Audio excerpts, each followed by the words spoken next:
साथियों, इस वीडियो में मैं आपसे बात करने जा रहा हूँ फोर्थ ग्रेड एग्जाम के तीसरे चरण की डीवी डेट परिवर्तन को लेकर नोटिफिकेशन जारी हो चुका है। यह नोटिस आपको हमारे टेलीग्राम चैनल पर देखने को मिल जाएगा, जिसका लिंक नीचे डिस्क्रिप्शन में दे रखा है। वीडियो पसंद आए तो वीडियो को लाइक कीजिए, चैनल जरूर सब्सक्राइब कीजिए, क्योंकि फोर्थ ग्रेड एग्जाम से रिलेटेड पल पल की जानकारी आपको इस यूट्यूब चैनल पर दी जाती है। फिर चाहे वो डीवी से रिलेटेड हो या फिर कोर्ट केस को लेकर भी जो भी फैसला आएगा वो भी हम आपको इस यूट्यूब चैनल के माध्यम से बता देंगे। और मेडिकल जांच अभी बाकी है पीएच कैटेगरी वाले कैंडिडेट, तो उनका भी शेड्यूल जब भी जारी होगा हम आपको इस यूट्यूब चैनल के माध्यम से सूचित कर देंगे। इसलिए अगर अभी तक आपने चैनल सब्सक्राइब नहीं किया तो चैनल जरूर सब्सक्राइब कर लीजिए। फिलहाल मैं आपको बताने जा रहा हूँ कि कौन कौन से कैंडिडेट का जो डीवी डेट है वो परिवर्तन हुआ है, आगे खिसकी है, पोस्टपोन्ड हुआ है। वो है तीसरे चरण में 23 तारीख वालों का। और यहाँ पर अभी इसके अलावा अजमेर मंडल वालों के कल से एसएमएस और मेल आए थे, बहुत साथी कह रहे थे। लेकिन अजमेर मंडल के अलावा भी अगर किसी मंडल से किसी को भी एसएमएस या मेल आया है तो कमेंट बॉक्स में हमें ज़रूर बताइएगा कि आपको नई डेट अगर मिली है तो कौन सी मिली है, क्योंकि अभी तक जो नोटिफिकेशन आया इसमें भी सिर्फ अजमेर संभाग बताया जा रहा है। तो हो सकता है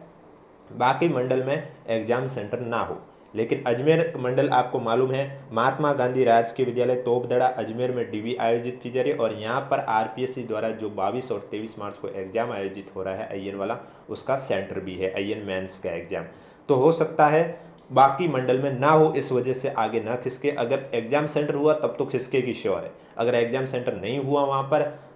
तो फिर आपके नहीं खिसकेगी। तो आप देख सकते हैं कार्यालय निदेशक माध्यमिक शिक्षा राजस्थान बीकानेर द्वारा यह नोटिफिकेशन जारी किया गया संयुक्त निदेशक स्कूल शिक्षा विभाग संभाग अजमेर को, जिसमें सब्जेक्ट में लिखा हुआ है चतुर्थ श्रेणी कर्मचारी सीधी भर्ती 2024 में दिनांक 23 मार्च 2026 को प्रतियोगिता परीक्षा होने के कारण दस्तावेज सत्यापन की दिनांक परिवर्तन करने के क्रम में, यानी कि 23 मार्च को प्रतियोगिता परीक्षा है। जैसे कि मैंने आपको बताया है आईएन एग्जाम 22 और 23 मार्च 2 दिन तक आयोजित किया जाएगा, जबकि 22 मार्च को तो वैसे भी संडे है, इस वजह से उसमें तो डीवी कोई बीच में अड़चन नहीं आ रही। लेकिन 23 मार्च को डीवी भी है और कंपटीशन एग्जाम भी है, इस वजह से कंपटीशन एग्जाम की वजह से डीवी डेट है वो स्थगित की गई है, पोस्टपोन कर दी गई है और उनको नई डेट भी दे दी गई है। तो आगे आप देख सकते हैं यहाँ पर लिखा हुआ है उपरोक्त विषय के अंतर्गत चतुर्थ श्रेणी कर्मचारी सीधी भर्ती 2024 में पात्रता जांच और दस्तावेज सत्यापन कार्यक्रम के दौरान दिनांक 23 मार्च 2026 को प्रतियोगिता परीक्षा दस्तावेज स्थापन पर आयोजित होने के कारण उक्त दिनांक को पात्रता जांच हेतु उपस्थित होने वाले स्टूडेंट को 21 अप्रैल 2026 को पात्रता जांच और दस्तावेज सत्यापन की स्वीकृति प्रदान की जाती है। आपको मालूम है अजमेर मंडल में पहला जो शुरुआती डीवी है वो 20 अप्रैल तक कंप्लीट हो जाएगी, 11 मार्च को शुरू हुई थी। उसके बाद यानी कि 21 अप्रैल को इन्हें डेट दी गई है। जिनका भी अजमेर मंडल में 23 मार्च को डीवी होना था, अब उनका डीवी 21 अप्रैल को होगा, उससे पहले नहीं होगा। और उसी जगह होगा महात्मा गांधी राजकीय विद्यालय तोपदड़ा। बाकी मंडल वालों को अगर एग्जाम सेंटर हुआ तब तो उनका भी पोस्टपोन्ड होगा, नहीं तो फिर उनका पोस्टपोन्ड नहीं होगा, क्योंकि आईएन एग्जाम में ज़्यादा जिलों में एग्जाम वैसे भी नहीं है। बाकी आगे जब आएगा आपका एसआई एग्जाम उसके बारे में भी इस वीडियो में जानकारी दूंगा, लेकिन पहले ये नोटिफिकेशन पूरा कंप्लीट देख लेते हैं। इसमें लिखा हुआ वर्णित दिनांक को सूचीबद्ध स्टूडेंट को जरिए एसएमएस ईमेल अवगत करवाया जा रहा है, यानी कि जिन भी कैंडिडेट का 23 मार्च को डीवी है उनको ईमेल और एसएमएस आ चुका है अजमेर मंडल वालों को लिए कि उनका अब डीवी है वो 21 अप्रैल को आयोजित किया जाएगा। निर्देश के अनुसार आपको निर्देशित किया जाता है कि दिनांक 23 मार्च 2026 को दस्तावेज सत्यापन हेतु सूचीबद्ध स्टूडेंट को जरिए दूरभाष अवगत करवाते हुए बायोमेट्रिक कार्य में नियोजित कार्मिकों को सूचित करना सुनिश्चित करें, यानी कि जो बायोमेट्रिक कार्य में कार्मिक लगे हुए उनको भी सूचित करें और जो कैंडिडेट है अजमेर मंडल वाले उनको भी सूचित करें। ऐसा बीकानेर द्वारा निदेशालय द्वारा नोटिस जारी किया गया है अजमेर मंडल को।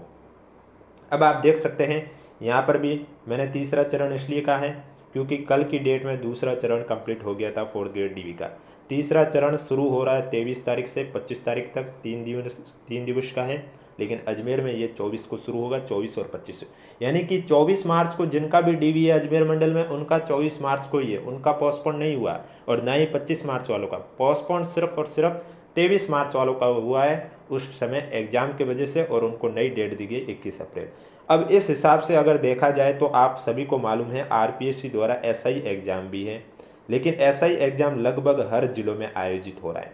तो एसआई एग्जाम है वो 5 और 6 अप्रैल को आयोजित किया जा रहा है। 5 अप्रैल को वैसे भी संडे है तो इसमें डीवी वैसे भी अड़चन नहीं आ रही है, लेकिन 6 अप्रैल को डीवी भी है। आप देख सकते हैं दस्तावेज सत्यापन का 7वां चरण 6 अप्रैल से लेकर 11 अप्रैल 6 दिवस का है। तो इस बीच जिस भी मंडल में अगर एसआई का सेंटर यानी कि जिस भी मंडल में आपका डीवी जिस भी स्कूल में हो रहा है उस स्कूल में अगर एसआई का सेंटर है तो फिर जिनका भी 6 अप्रैल को डीवी होगा वो भी आगे खिसकेगा 100%। अब जैसे कि अगर यहाँ पर महात्मा गांधी राजकीय विद्यालय तोपदड़ा अजमेर में अगर आईएन मेंस एग्जाम हो रहा है तो एसआई होना भी स्वाभाविक बनता है, क्योंकि एसआई एग्जाम में ज़्यादा भीड़ है, इस वजह से एग्जाम भी 2 दिन तक आयोजित किया जा रहा है और लगभग हर जिलों में ये एग्जाम भी हो रहा है। आईएन मेंस वाला हर जिलों में नहीं है। तो आपका जहाँ भी डीवी है उस लोकेशन पर अगर एसआई एग्जाम का सेंटर है तब तो 6 अप्रैल वालों का डीवी पोस्टपोन होगा। अगर वहाँ पर आपका सेंटर नहीं हुआ तो फिर आपका पोस्टपोन नहीं होगा, उसी डेट पर होगा, क्योंकि एक ही दिन में कंपटीशन एग्जाम और डीवी एक ही सेंटर पर नहीं हो सकता है, इससे परीक्षा लीक होने की संभावना रहती है। इस वजह से डीवी है इनकी स्थगित की है अजमेर मंडल वालों की 23 मार्च वाली डीवी 21 अप्रैल को की है। अब 6 अप्रैल को अगर जहाँ जहाँ सेंटर होंगे एसआई के वहाँ तो पोस्टपोन हो जाएगी, जहाँ नहीं होगी वहाँ पर उसी कार्य पीरियड में आपका डीवी आयोजित किया जाएगा। इसके अलावा बहुत साथियों को डाउट भी थे कुछ कि डीवी में, अब मैं आपको बता देता हूँ, कहीं कहीं पर आप देखोगे अगर किसी कैंडिडेट ने अपना डीवी नहीं कराया, पहले तो जान लो, अगर किसी कैंडिडेट ने अपना डीवी नहीं करवाया है और वो एब्सेंट कैंडिडेट की लिस्ट में भी आ जाएगा तो उनका भी डीवी अनुपस्थित कैंडिडेट का पहला अवसर और दूसरा अवसर 2 अवसर दिया जाएगा। पहला अवसर है वो जब पहला चरण एक बार आपका डीवी कंप्लीट हो जाएगा, हर मंडल में लास्ट डेट जो भी है उसके 4 दिवस के उपरांत आपका पहला अवसर दे दिया जाएगा। दूसरा अवसर अनुपस्थित स्टूडेंट हेतु प्रथम चरण समाप्ति के 4 दिवस उपरांत, यानी कि जो आपको पहला अवसर दिया जा रहा है उसका पहला चरण कंप्लीट हुआ उसके 4 दिवस उपरांत है वो आपको दूसरा अवसर भी दे दिया जाएगा। इसके बाद अलग से कोई अवसर नहीं दिया जाएगा। और जिन भी साथियों ने स्क्रूटनी फॉर्म नहीं भरे हैं तो वो अपना स्क्रूटनी फॉर्म ऑफलाइन भी भरकर अपना डीवी करवा सकते हैं। इसके अलावा बहुत साथियों को ये डाउट था कि मूल निवास प्रमाण पत्र, मैं आपको कुछ स्क्रीनशॉट भी बता देता हूँ, कई मंडल में हमने देखा था।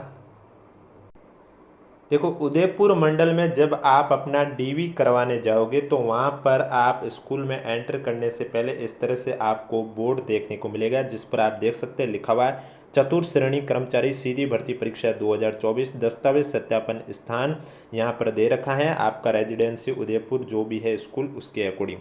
फिर आप देख सकते हैं यहाँ पर लिखा हुआ है कि प्रक्रिया किस तरह से की जाएगी। सबसे पहले आपका रजिस्ट्रेशन, उसके बाद बायोमेट्रिक और उसके बाद दस्तावेज सत्यापन। फिर यहाँ पर दे रखा है रजिस्ट्रेशन एवं बायोमेट्रिक कक्ष है वो 1 से 4 है, जब आप अंदर जाओगे तब आपको मालूम हो जाएगा। और दस्तावेज जांच और सत्यापन कक्ष वो आपके हॉल में होगा, टेबल नंबर 1 से लेकर 30 तक, यानी कि उदयपुर मंडल वालों का जो डीवी हॉल में आयोजित किया जा रहा है टेबल नंबर 1 से लेकर 30 तक। इसके अलावा भी कुछ इंस्ट्रक्शन आगे चिपके हुए हैं, वो भी मैं आपको बता देता हूँ क्या क्या लगे हुए हैं।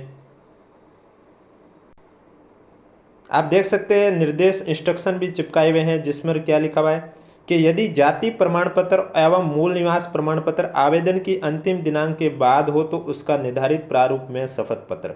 यानी कि आपका जाति प्रमाण पत्र, फिर चाहे आप किसी भी कैटेगरी के हो, चाहे आप ओबीसी के हो, ईडब्ल्यूएस के हो, एमबीसी के हो, एससी के हो, एसटी के हो, किसी भी कैटेगरी के हो, अगर आपका जाति प्रमाण पत्र एप्लीकेशन फॉर्म की लास्ट डेट के बाद का बना हुआ है और मूल निवास प्रमाण पत्र भी अगर आपके एप्लीकेशन फॉर्म की लास्ट डेट के बाद का बना हुआ है तो इसके साथ आपको एफिडेविट भी देना होगा, नहीं तो फिर आपकी पात्रता पर विचार नहीं किया जाएगा और आगे जब तक आप एफिडेविट नहीं दिखाओगे तब तक आगे आप पर विचार नहीं किया जाएगा। इसके अलावा आपका एक और निर्देश है कि यदि स्वयं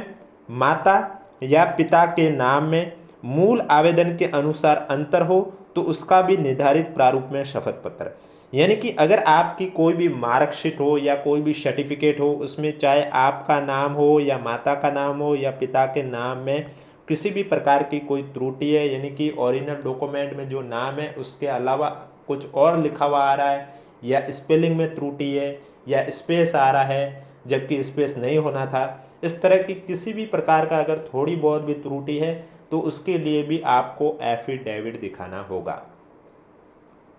अगर एफिडेविट नहीं दिखाओगे तो फिर आपका आगे विचार नहीं किया जाएगा। डॉक्यूमेंट आपको किस क्रम में रखने हैं ये मैं आपको ऑलरेडी बता चुका हूं, जो आपकी चेकलिस्ट दे रखी है उसी क्रम में आपको डॉक्यूमेंट सेट करने हैं और सभी डॉक्यूमेंट के 2 सेट आपको तैयार रखने हैं।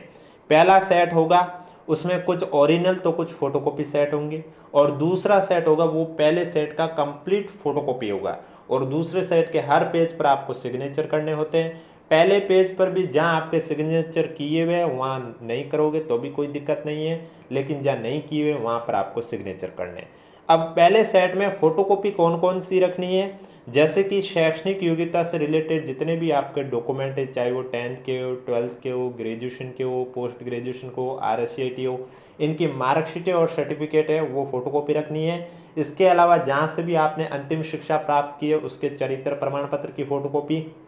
इसके अलावा जाति प्रमाण पत्र और मूल निवास प्रमाण पत्र की फोटोकॉपी। बाकी इसके साथ ओरिजिनल क्या रहने चाहिए, स्क्रूटनी फॉर्म का प्रिंट ओरिजिनल रहना चाहिए, उसका फीस रिसिप्ट का ओरिजिनल रहना चाहिए, एप्लीकेशन फॉर्म, एडमिट कार्ड, ये सब ओरिजिनल रहने चाहिए। इसके अलावा आपका सामान्य घोषणा पत्र हुआ है, दहेज वाला हुआ है, धूम्रपान गुटखा वाला हुआ है, या फिर संविधान प्रतिज्ञा वाला हुआ है, विकल्प पत्र वाला हुआ है, हैंड रिटन वाला हुआ है, ये सब आपको ओरिजिनल रखने होंगे। और इसके अलावा आधार कार्ड की प्रति भी रखनी होगी जिस पर QR कोड अंकित हो, और ID प्रूफ की भी फोटोकॉपी रखनी होगी। और आपको 3 रंगीन फोटो भी लेके जाने हैं। एक तो आपका चेकलिस्ट के ऊपर चिपकाया जाएगा, और बाकी चेकलिस्ट में जहाँ पर दस्तावेज प्रश्न संख्या पूछा जाए वहाँ पर आपको दस्तावेज प्रश्न संख्या किस तरह से रखना है, आप जो सेट जमा दिए हैं उस सेट पर आपका हर डॉक्यूमेंट कौन से पेज पर है, क्योंकि हर पेज पर आपको क्रमांक भी लिखने हैं, तो उससे उस क्रम के हिसाब से आपको दस्तावेज प्रश्न संख्या लिखना है। जैसे कि जाति प्रमाण पत्र अगर आपके पेज नंबर 9 पे आ रहा है और इस पर आपने एफिडेविट लगाया यानी कि 2 पेज पर आ रहा है तो 9-10, तो आप उसके सामने दस्तावेज प्रश्न संख्या में 9 से 10 नंबरिंग करोगे। इस तरह से आपको दस्तावेज प्रश्न संख्या है वो लिखना है। इसके अलावा मूल्य जाति प्रमाण पत्र चाहे आप किसी भी कैटेगरी को, मैंने आपको पहले भी बताया, अगर एप्लीकेशन फॉर्म की लास्ट डेट के बाद का है तो आपको एफिडेविट दिखाना होगा, लेकिन आपके एप्लीकेशन फॉर्म की लास्ट डेट से पहले का है और अगर आप SC/ST कैटेगरी के हो तब तो वो आपका जीवन पर्यंत वैलिड है, आपको नया बनाने की आवश्यकता नहीं है। लेकिन इस बीच अगर आप OBC नॉन क्रीमिलियर, MBC या फिर आप EWS कैटेगरी से है और आपका जाति प्रमाण पत्र एप्लीकेशन फॉर्म की लास्ट डेट से तो पहले का है लेकिन 1 साल से ज़्यादा पुराना है, तो फिर आपको एफिडेविट दिखाना होगा। और अगर उससे भी ज़्यादा पुराना है, क्योंकि एफिडेविट मैक्सिमम 3 साल तक का वैलिड माना जाता है, लेकिन उससे भी अगर ज़्यादा पुराना है तो फिर आपको नया बनाना होगा, और जब आपका DV होगा उस समय आपको नया वाला भी लेके जाना होगा और पुराना वाला भी लेके जाना होगा। अगर आप नया वाला भी लेके जा रहे हो, पुराना वाला भी लेके जा रहे हो जो एप्लीकेशन फॉर्म की लास्ट डेट से पहले का बना हुआ, तब तो आपको एफिडेविट की आवश्यकता नहीं है। अब इसके अलावा किसी को भी कोई डाउट है तो नीचे कमेंट बॉक्स पूछिए। वीडियो पसंद आए तो वीडियो को लाइक कीजिए, चैनल जरूर सब्सक्राइब कीजिए, क्योंकि इस यूट्यूब चैनल पर आपको इसी तरह 4th ग्रेड एग्जाम से जुड़ी पल पल की अपडेट दी जाएगी। और सभी डॉक्यूमेंट के PDF की फॉर्मेट की PDF आपको हमारे टेलीग्राम चैनल पर देखने को मिलेगा, जिसका लिंक नीचे डिस्क्रिप्शन में दे रखा है।